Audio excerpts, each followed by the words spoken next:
Mkuu wa mkoa wa Mjini Magharibi Unguja, Mheshimiwa Idrisa Kitwana Mustafa, amewataka wafanyabiashara kujitokeza kwa wingi kupiga kura ifikapo Oktoba 29 na kurudi katika maeneo ya kazi ili kuendelea kufanya shughuli zao za kiuchumi. Ametoa wito huo wakati akizungumza na wafanyabiashara wadogo, madereva bajaji na bodaboda wa maeneo ya kwa Mabata, mkoa wa Mjini Magharibi.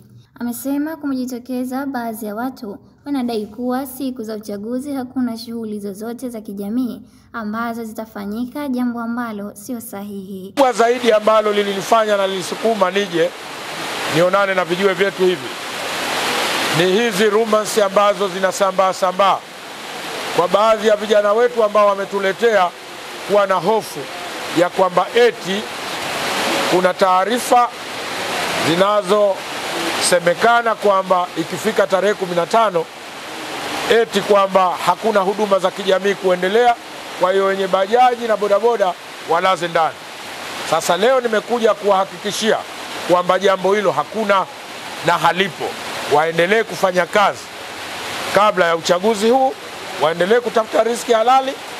Siku ya uchaguzi wakapige kura, warudi wakaendelee kufanya kazi, na baada ya uchaguzi kazi iendelee. Aidha, mkuu wa mkoa huyo ameeleza kuwa vyombo vya ulinzi na usalama vimejipanga vizuri kuhakikisha vinaweka usalama wananchi wa mkoa wa Mjini Magharibi katika kipindi chote cha uchaguzi na baada ya uchaguzi. Tumejipanga sana kuhakikisha nchi hii, mkoa huu wa Mjini Magharibi ambao ndio mkoa uliokusanya kila aina ya watu, kwamba mkoa huu unabaki salama wakati wote, kabla, wakati na baada ya uchaguzi. Na hii ndiyo spirit yetu. Wananchi muendelee kuishi kwa amani na furaha, mkiamini kwamba mnaishi kwenye taifa lenu. Wasia wangu na wito wangu kwenu, mkumbuke vijana wetu, nchi hii ni yenu na hamna pengine pa kwenda. Mnapaswa kuilinda nchi hii kwa gharama yoyote ile. Nao baadhi ya wafanyabiashara wamemshukuru mkuu wa mkoa kwa kuwatoa hofu na kuahidi kuendelea na shughuli zao za kijamii, huku akiwasihi wafanyabiashara wenzao kujitokeza kwa wingi kupiga kura ifikapo Oktoba 29.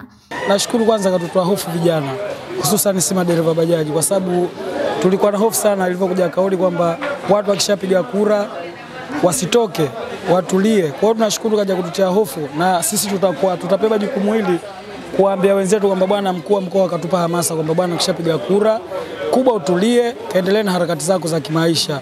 Usalama upo wa kutosha, vyombo vya ulinzi na usalama vipo kwa ajili yetu vijana kutulinda, kubwa tusifanye vurugu tu. Kwa sababu mimi binafsi mwenyewe nilikuwa tayari nishakata tamaa kusema ikifika tarehe fulani nifunge biashara. Lakini kwa ujio wake nashukuru, alhamdulillah, ikanitia nguvu ili niendelee kufanya biashara zangu. Kwenye hiyo tarehe 29 ikifika, kuhakikishia vijana kwamba ikifika tarehe 29, vijana, wazee, madada zangu, mama zangu, wafanyabiashara wadogo, wakubwa, kwamba wakishafika tarehe 29 watoke mapema kwenda kupiga kura. Nikiripoti ni mimi Swaila Mcha, Sunen TV.